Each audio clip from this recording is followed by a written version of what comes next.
Assalamualaikum warahmatullahi wabarakatuh. Hey guys, jangan lupa subscribe, like, and comment. Dan jangan lupa juga loncengnya, ya. Mudah-mudahan bisa menjadikan media untuk belajar akhlak yang baik menuju akhlak Rasulullah. Amin. Amin. Jadi udah deh gitu loh Ustaz. Kayak gitu-gitu tuh itu cara untuk ngebuletin supaya kita tuh paham akan petunjuk itu. Berarti menguatkan iman dan Iya takwanya itu kan, lagi. iya itu sebenarnya. Iya. Itu kan susah banget itu. Ya memang susah yang begitu-begitu Iya, itu karena kita kan nafsu itu selalu ada setiap saat di hidup kita. Nah, cuma tinggal cara berpikir kita itu memilih nanti antara nafsu sama-sama nafsu itu ya di sini, kemudian keilmuan ya di sini, dunia ya di sini, semuanya ada di tubuh kita. Tinggal memilih aja. Iya benar. Iya itu benar banget itu. Itu benar banget. Itu kesulitan manusia tuh itu yang paling susah sih menurut saya sih. Iya.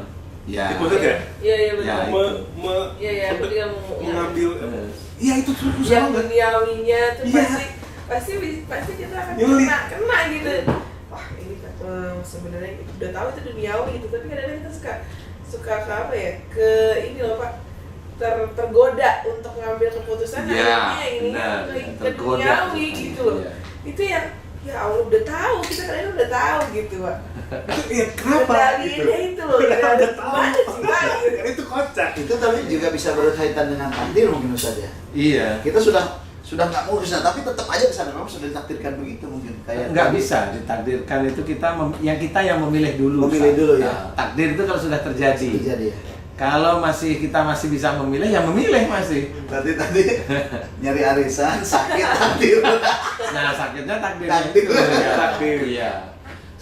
Hasil akhir dari nasib yang saya tentukan gitu Pak Ustaz maksudnya. Iya. Pilihan yang diambil Pilihan yang diambil itu hasilnya itu takdir. menentukan nasib.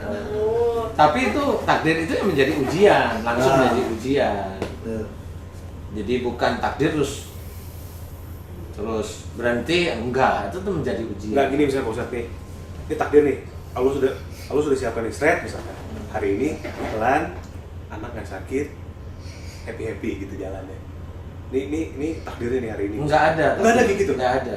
Tiba-tiba saya berbelok, saya memilih takdir yang lain. Nah, ya itulah pilihan namanya. Pilihan bukan takdir. Itu bukan takdir. Saya pikir tuh Allah tuh udah nentuin yang sesuai dengan apa yang Allah siapkan hari itu gitu Enggak. kayak. Selama ini memang saya banyak berpikir tentang hal-hal tersebut. Iya, Kesannya Pak, itu kita itu hidup kita diatur oleh Allah. Diatur, ingat ya, bukan ditakdirkan, beda ya. Iya. Diatur itu berarti perjalanan kita diatur. Takdir itu kesannya, jadi orang itu belum memahami bahwa takdir dengan perjalanan hidup itu nggak ngerti kayaknya. Iya. Bisa ya. Nah, yang dimaksud orang-orang itu adalah takdir Allah, qadarullahnya. Boleh kalau itu. Tapi orang itu tidak tahu bahwa yang mengadakan perjalanan ini sebenarnya kita. Iya. Paham ya? Nah, ini tetap sama orang-orang atau saudara kita, termasuk kita. Ini tuh kesannya Allah yang ngatur juga. Loh ya jangan begitu. Berarti kalau nanti saya itu mencuri, nah itu dari Allah Ta'ala. Ya kan nggak bisa seperti itu. Kok enak? Iya. Ya, kan nggak boleh, makanya enggak. Saya nggak kepikiran itu tuh. Iya nggak apa-apa, makanya itu kan diketahui sama orang yang beriman. Ini kan gitu, nggak boleh. Iya. Jadi jangan ngomong seperti itu, karena kalau ngomong seperti itu salah lagi kita. Iya.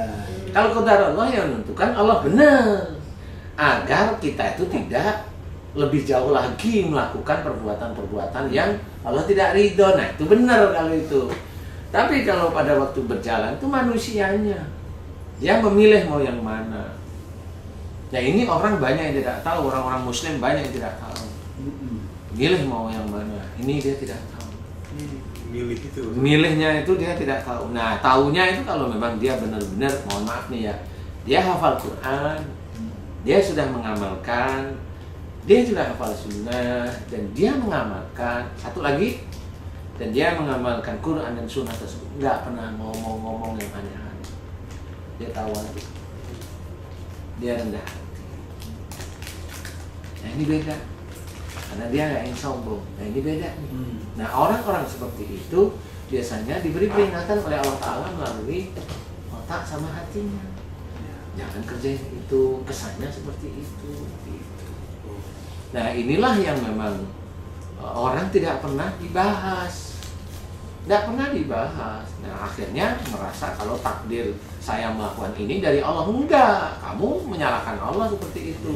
Nah kenapa? Iyalah kalau kamu masih normal. Lah kalau yang nyuri, lah kalau yang sudah korupsi, lah kalau yang zina, ya yang maksiat. Masa itu Allah ngawur aja. Enggak boleh kita seperti itu. Berarti inti permasalahannya di pilihan yang kita buat itu. Iya. Seperti menentukan takdir. Iya, mamanya Keputusannya. dia sering, mohon maaf nih, dia sering berzina, kena dia penyakit itu, akhirnya keluarganya kena. Nah, kan sama itu takdir yang dia pilih. Takdir yang dipilih. Lah iya, nggak ada salahnya. Nah yang salah itu dia milih sendiri. Nah Takdir yang kita pilih berakhir dengan takdir dari Allah. lah ya Hasilnya. itu Allah menentukan seperti itu agar dia itu berhenti, kan seperti itu. Nanam timun jadi timun, Iya. nanam cabai jadi cabai, nggak mungkin nanam cabai jadi timun. Malam angin. Intinya supaya kita belajar gitu. Iya, kita belajar. Semua itu yang di dunia ini kita belajar. Untuk apa? Untuk menuju akhirat. Sebenarnya itu kuncinya. Oke. Kita ngomong seperti ini nggak bisa untuk main-main. Iya makanya Pak Ustadz, Kita memberikan begini ilmu pada teman-teman ini di YouTube. Ini nggak bisa untuk main-main. Kita betul-betul tauhid yang mana yang benar, ya harus kita bilang yang benar. Nggak boleh main-main. Kalau memang qadarullah, ya itu ditentukan oleh Allah Ta'ala. Tapi perjalanannya kamu. Dia memilih. Kamu yang memilih itu, bukan Allah. Nah sebelum kamu berjalan sana biasanya ada nih ragu-ragu. Nah itu sebenarnya ada petunjuk dari Allah Ta'ala melalui hati. Cuma itu diterabas saja. Nah itu kan beda. Sudah. Oke. Pokoknya mikir gitu Ustaz. Ini Allah ciptakan surga, ini Allah ciptakan neraka. Nah sekarang tinggal memilih ya. Kalau memilih mau surga berarti jalannya jalan surga kan? Iya. Ke neraka bukan berarti dia masuk neraka itu karena takdir Allah. Lah ya nggak bisa. Nggak bisa. Kan tetap dia akibat dari perilaku. Akibat dari perilaku. Iya. Nah, itu kan takdir yang dipilih. Sekarang gimana kalau gini? Orang jalan nih, jalan. Kepleset tuh jatuh tabrak motor. Itu bukan pilihan berarti. Itu apa, Bos? Itu takdir Allah, qadarullahnya di situ. Tetapi pada waktu dia kepleset ketabrak motor berarti dulu. Oh iya. Nah, dulu dia umurnya berapa? Dia di bawah 45 dulu. Dia dinasehatin sama ayah ibunya ngeyel dan keras. Tetap ada sebab. Nah, kan tetap ada sebabnya. Itu tetap tanda dari Allah Ta'ala. Nggak akan Allah itu berbuat zalim pada hambanya. Itu kunci sudah. Ujung-ujungnya orang itu sebetulnya membuat pilihan saya tidak sadar.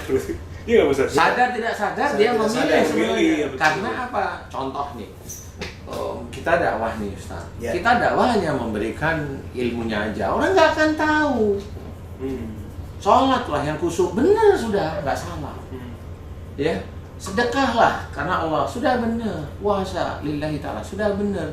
Tapi yang detail-detail kan nggak pernah ada yang tahu yang detail itu. Musibah diceritakan dalam Quran oleh Allah Ta'ala. Banyak ayatnya. Nikmat diberikan, diceritakan oleh Allah Ta'ala. Banyak ayatnya. Dimana kalau nikmat itu dari Allah. Kalau sudah Allah itu menceritakan nikmat itu dari Allah, jangan bilang nikmat itu dari kerjaan kita. Dosa itu sudah. Syirik gitu. Itu syirik itu sudah. Nah, itu yang harus kita ketahui. Nah, itu jarang itu dibahas. Sehingga orang itu ya membanggakan diri. Ada bonus nih, bonus anak soleh. Nah, dia bilang anak soleh ini siapa yang bilang dia soleh? Anaknya Pak Soleh. Kecuali dia bapaknya soleh. Itu nggak salah kalau itu. Itu bener. Tapi kalau dia bilang ini rezeki anak soleh, dia kesannya dia menuhankan dirinya bahwa dia soleh. Karena yang dia berhak soleh, yang mengatakan soleh itu Allah. Walaupun kita bilang anakmu soleh, nggak boleh. Mudah-mudahan anakmu soleh, itu boleh. Karena itu doa. Dia matinya husnul khotimah, nggak boleh. Mudah-mudahan matinya husnul khotimah, boleh. Nggak boleh, kita itu bukan Allah kok mau bilang itu meninggalnya husnul khotimah. Loh, siapa yang berani? Mengatakan sesuatu Tidak yang bisa pasti. ngejas. Gitu. Iya. Nggak Jangan bisa. ngejas. Itu haknya Allah, Ustaz. Benar nggak sih? Saya mau tanya sama Ustaz. Iya. Benar nggak sih, Ustaz? Iya benar. Nggak boleh ngejas karena Allah yang punya prerogatif. Benar. Harusnya kita kalau doa mudah-mudahan. Iya. seperti itu masih. Jadi memang kita kata itu sendiri pun kita atur, jangan sampai kita salah. Karena mulut ini besok bertanggung jawab di akhirat. Itu beneran, jadi benar-benar harus hati-hati, nggak boleh kita itu semaunya sendiri bicara. Berarti meler, jalan-jalan ya? Banyak yang dipikirin yang ada. Karena memang kalau memang cara berpikir, kenapa itu bangun tidur meler? Nah, itu gampang. Allah itu memberikan otak. Kalau meler itu adalah panas di sini, mata sama hidung keluar cairan.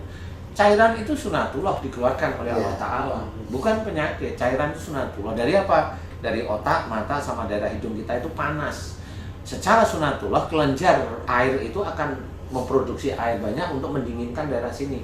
Kenapa di sini panas ya? Karena banyak yang dipikirin. Kenapa dia mikir? Masa mikir nggak boleh? Jangan ngomong seperti itu. Kamu itu hanya berpikir sesuatu yang sebenarnya nggak perlu kamu pikirin. Dan itu juga belum tentu ketemu solusinya. Kan tinggal gitu kan gitu. Itu bener banget. Itu bener banget. Nih, Setuju, Pak. kayak gini nih. Iya, kayak dokter. Bener. Kalau mikirnya itu, kalau ini kan mikir. Kalau Mama Mbak Devi mikirnya sampai jengkel di sini, ada panas nih.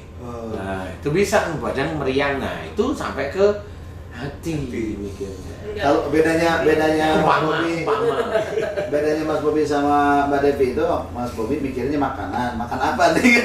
Nah, itu Nanti makan program, mikirin program. panas. Nah gini, misalnya gini nih, kata dokter, ini harus nanti udah gede nih, udah beranjak dewasa, ini harus tinggal di tempat yang suhunya dingin sekali, panas sekali, jadi nggak boleh yang sedang. Nah, balik lagi ke omongannya Pak Ustadz, jadi saya tuh kalau misalkan pergi ke tempat yang tengah-tengah, itu saya mikir AC, harus nyari AC. Nggak penting gitu sekali. Akhirnya begitu. Ini bener Pak. Malah meler, dia belum pergi malah meler. Tapi masih untung melernya dari sini, dari sini. Jadi, harus nemu AC, aduh AC gimana ya, aduh ada nanonya nggak ya, karena kata dokter harus ada nanonya supaya saya nggak ini. Jadi saya mikirin terus. Jadi beneran ya. Sekarang mah udah kemana aja, insya Allah lah gitu. Mau wilayah yang mau dingin, mau nggak bismillah lah. Gitu. Jadi udah mendahului kehendak Allah sebetulnya, Bu. Bisa jadi seperti itu. Padahal nggak ada apa-apa gitu. Sebenarnya bukan mendahului sih Ustadz, kalau menurut saya itu ketakutan yang ketakutan dengan orang yang punya ilmu, yang ilmunya juga belum tentu benar di hadapan Allah Ta'ala. Bukan berarti beliau salah, enggak. Dia nggak punya referensi. Dia nggak punya alat untuk referensi. Coba kalau beliau-beliau yang pintar-pintar referensinya siraman kolbu, berpikir loh ini malah ringan kok masalahnya gitu. Orang kena kanker, jauhi sate, jauhi ini, jauhi, nggak usah. Jangan marah dengan orang tua, dengan suami, dengan ini. Belajar itu. Selesai nanti kok. Nggak sampai tubuh kanker. Selesai. Ini kanker serviks, ini orang wanita ini, dia berseminar. Kalau dia pulang masih ngomelin suaminya, tunggu aja itu. Dia kena serviks kok. Nah kalau dia itu mamanya ikut siraman kalbu, nggak boleh marah ya sama suami. Aman malah. Banyak saya dulu aku sakit-sakitan kok sekarang setelah ngikutin siraman kalbu kok nggak pernah sakit. Ya alhamdulillah karena di sini difahamkan oleh Allah Ta'ala. Sehingga paham, nggak boleh ini, nggak boleh suudzon. Memang istilahnya dunia bagi seorang yang beriman itu penjara. Iya. Betul. Sejumlah mukminin. Iya. Betul. Iya, tapi kalau memang dia nggak beriman, dunia, itu nikmat.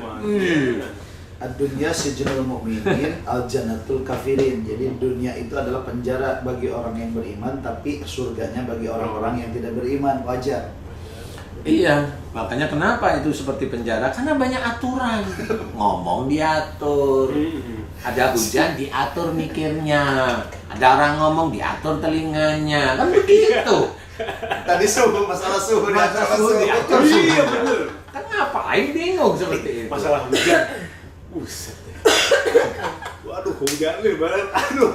Ya Allah ampun ya Allah benar.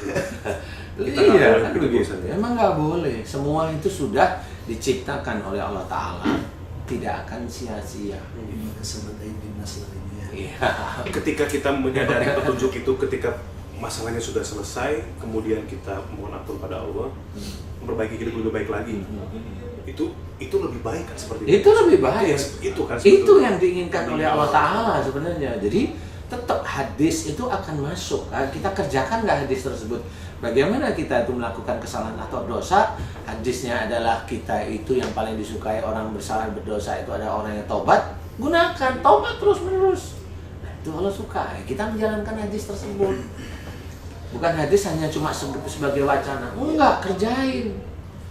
Tapi juga Ustaz tidak kemudian setelah beriman itu tidak diuji juga sama Allah. Ketika kita sudah bertobat, ya tidak berarti kemudian lepas aja. Kan Allah bilang, jangan kau katakan telah beriman kepadaku sebelum aku uji. Iya, emang betul. Jadi intinya adalah kehidupan kita itu ujian. Ada ujian yang dari Allah, nah ini beda ya.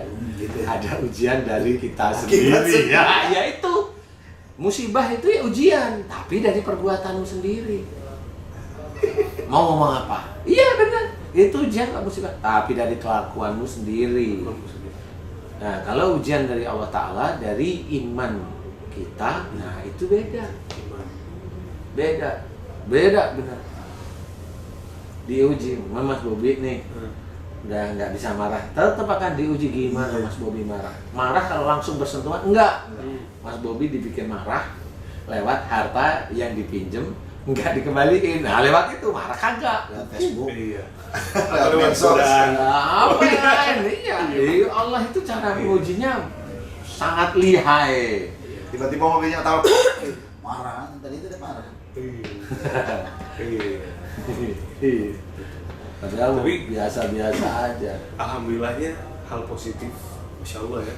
Saya rasa mungkin teman-teman yang suka nonton Sinema Kolbu juga pasti sependapat sama saya juga nih Pak Ustadz. Sama-sama. Ketika mendapatkan sesuatu tuh kita lebih langsung bercermin gitu, gitu tuh itu Ngena banget. iya. Jadi punya momen sendiri untuk merenung tuh bener-bener bermanfaat. Dulu kan nggak ada, sibuk nyari alasan lain untuk kita bisa Pembenaran apa ya, diri. gini. Iya gitu, iya nggak benar. usah. Yang paling benar itu Allah. Kita itu hanya Iya.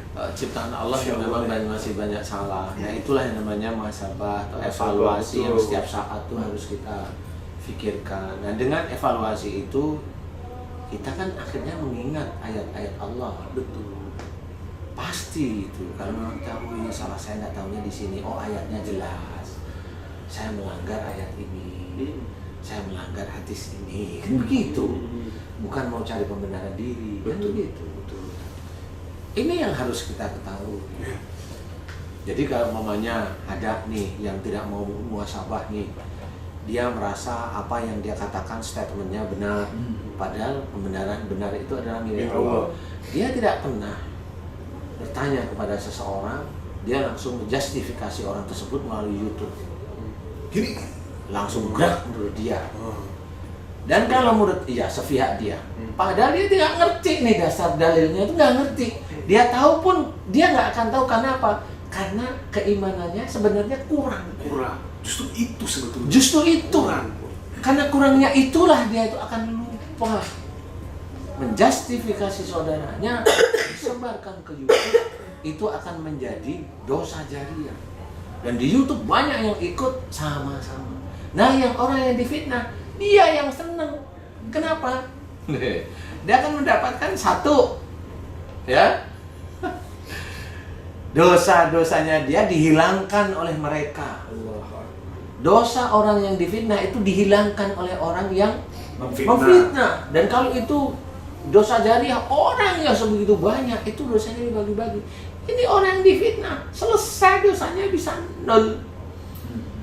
Dan kalau ini dosanya sudah habis, amal mereka diberikan kepada yang difitnah. Gimana nggak dapat surga? Itu jelas hadisnya. Kita udah paham.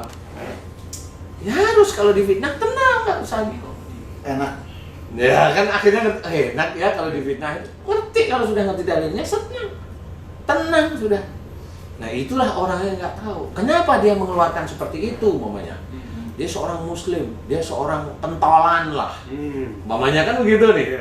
Dia pentolan. Lah karena dia nggak nyambung antara pelajaran agamanya yang dia pelajari dengan otaknya, dengan hatinya, dengan kolbunya, dia nggak sinkron.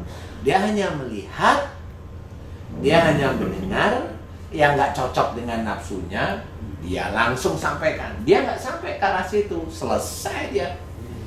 Dan dia akan bisa menjadi ahli neraka besoknya. Ini orang nggak pernah tahu yang seperti ini. Padahal itu benar. Dan itu akan dibuktikan oleh Allah Ta'ala. Kalau yang namanya orang memfitnah orang lain, itu benar besok. Orang yang memfitnah ini ya akan mengambil dosanya orang yang difitnah. Kalau dosanya orang yang difitnah itu habis, amalnya dia akan diberikan oleh Allah Ta'ala kepada yang difitnah. Selesai dia. Gimana? Kan banyak dosa. Ahli neraka lah dia. Itu sudah hitung-hitungannya sudah jelas. Maka berbahagialah orang-orang yang suka difitnah. Tetapi dia terima karena Allah. Tapi dia terima karena Kenapa? Allah. Seperti itu Ustaz. Kalau fitnah itu muncul, berarti Allah mengizinkan. Iya. Itu menjadi ujian. Nah, ujian itu seperti itu. Ujian tuh Pak Ustaz ya. Ujian bagi orang Yang datang dari Allah. Iya. Makanya dikatakan kan al fitnah itu asyaddu minal qatl. Fitnah itu lebih kejam daripada pembunuhan. Pembunuh itu udah kejam. Ini fitnah kan lebih kejam lagi. Kejam memang.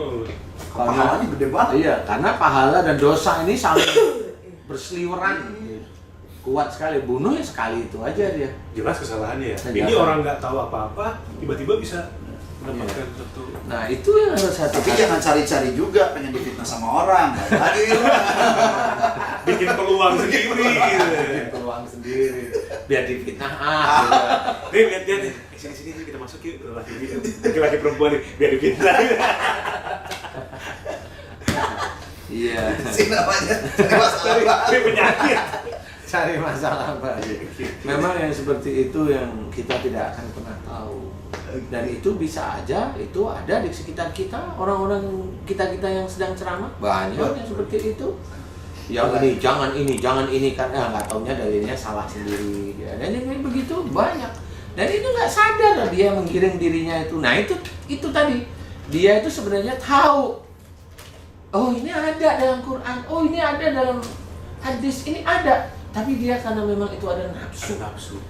Emang nafsu dia. Hal yang paling Rubuh semua sangat tipis itu kalau bagi ya contoh lah saya lah misalnya pendakwah gitu kan adalah ketika jamaah itu senang tepuk tangan atau gitu kan itu kita kadang-kadang lepas kontrol dengan lisan. Makanya bisa saja yang tadinya tidak ingin mencaci maki, yang tadinya tidak ingin menggosip pada saat ceramah bisa saja jadi menggosip kan. Iya. Bisa. Bener. Itu karena lepas kontrol. Iya pasti lepas nggak? Iya lepas kontrol itu tadi. Yang paling berat itu bahaya. apalagi kalau dia itu jamaah kalau udah mengeluk-elukan, wah keren banget, wah ketawa, udah makin lepas ret, Iya. masuk ke arena itu. Iya itu tuh. Ngomongin orang, mencaci maki orang kan. Iya. Susah, nggak boleh gitu. Aduh, ngeri bro. Padahal yang paling ngeri itu gini loh. Yang paling ngeri itu gini loh. Kita sadar kita masuk ke area itu, kemudian jelas petunjuknya pada saat itu, lalu Dilanggar. berusaha untuk menarik kita dari situ, tetap itu yang saya bingung. Itu kenapa kok? Ya, karena mungkin itu tadi sorry, jadi ceramahnya tampak keimanan. Hanya di Hanya lisan. Gitu. Kemudian menjadi orang kayaknya di sini senang semua. lupa itu lupa, Pas pasti kontrol. lupa. Makanya kalau dalam diceritakan kan kenapa tertawa itu mengeraskan hati itu kan di situ sebenarnya. Jadi orang yang menjadikan lucu dari suatu bahan ceramah itu ya harus hati-hati. Dia pasti lepas kontrol. Tuh, Ustaz. Pasti. Iya benar. Nggak ada lucu yang Tidak membuat lepas kontrol, kecuali kalau memang lucu itu lucu biasa aja. Iya, betul Ya lucu sekali. biasa gitu loh ya. Betul sekali. Iya, tapi kalau rata-rata memang kalau itu lucu ketawa terus, loh itu lepas kontrol. Dan lupa Betul. bahwa ada atlet. Kalau kita ke Mekah atau Madinah, Mas Bobi, itu kan ada halakoh, pengajian-pengajian sekolah. Di sana itu saya perhatikan tuh tidak ada penceramah yang membuat jamaahnya jadi tertawa. Serius. Nggak ada. Dan bagi mereka justru tabu. Seorang penceramah membuat jamaahnya tertawa di satu tabu. Kan itu tadi. Iya. Mengeraskan hati dan bisa jadi lepas kontrol. Kalau di sana serius semua. Nah, kalau Indonesia kebalik, kalau kagak ada ketawanya nggak rame nih Ustaz. Bukan nggak rame, nggak Dari diundang. Berarti kayak saya serius di siraman kolbu dong, ya. Oh, maaf.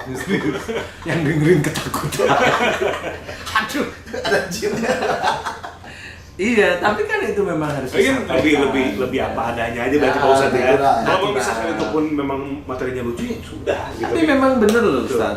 Kalau sebenarnya kalau kita perhatikan itu, maaf ya Ustaz ya, ini maaf ya. Ceramah itu kan tetap ada adab untuk diri Ada. sendiri ya. Betul.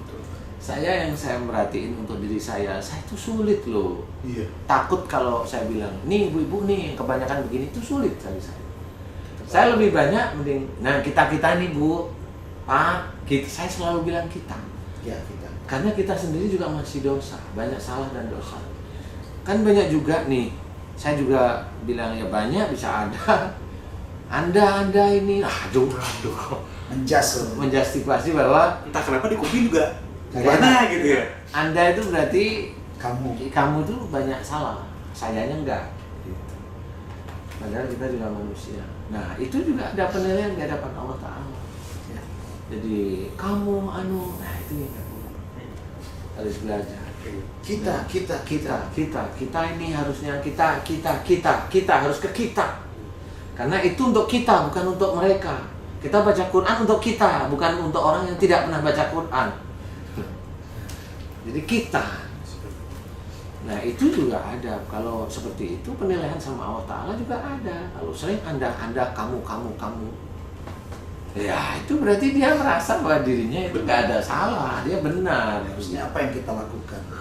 Apa yang telah kita kerjakan? Nanti bareng-bareng. Ya memang bareng-bareng, ya betul. Kita juga Harusnya ngelakuin bagaimana juga. Bu kita ini seperti ini nih, janganlah kita seperti itu. Nah itu enak, orang itu mendengar enak. Anda di rumah juga kok saya sih ya gitu. Tapi ya itu bukan persoalan saya dan tidaknya, tetapi adab dalam menyampaikan kata-kata itu juga harus dengan Ma'ruf ya. ma'ruf ya, dengan baik ya. Seperti itu. Oke, Mas Bobi closing. Ya, Pak Ustadz aja. Pak Ustadz sudah asik kalau dengar musik. Begitu guys. Nah, kan? Begitu guys masih mending. Begitu guys. Gose. Jadi pembicaraan kita dari yang santai ke penyakit sampai ke masalah akhlak kita coba bahas. Kekurangan kita masih banyak, Betul. banyak sekali. Kalau bisa kita merenung tentang bagaimana mulut kita itu banyak ngomong yang nggak, kemudian melihat sesuatu, waduh, mendengar nggak cocok kita itu bagaimana. Kemudian hati kita itu hanya meyakini sesuatu yang duniawi. Nah, itu. Padahal tujuan kita itu akhirat kan gitu ya. Dunia itu sebagai alat sebenarnya untuk menuju akhirat. Sakit itu adalah petunjuk dari Allah Ta'ala. Musibah dan ujian yang harus kita kerjakan, nggak cuma sakit. Nikmat yang diberikan oleh Allah Ta'ala itu bisa aja dikatakan itu sebenarnya musibah kalau kita tidak bisa menjalankan nikmat dari Allah Ta'ala itu dengan baik. Pengen tahu guys, mulut ini diberi sehat oleh Allah, tapi kapan mulut kita itu senantiasa basah dengan mengingat Allah? Jangan. Mulut kita akan bercerita tentang kebanggaan kita. Itu nikmat diberikan sehat sama Allah dengan melalui mulut kita, tapi kita tidak pernah bersyukur. Itu yang namanya wala in kafartum. Belakangnya berat. Inna adabi lasadid.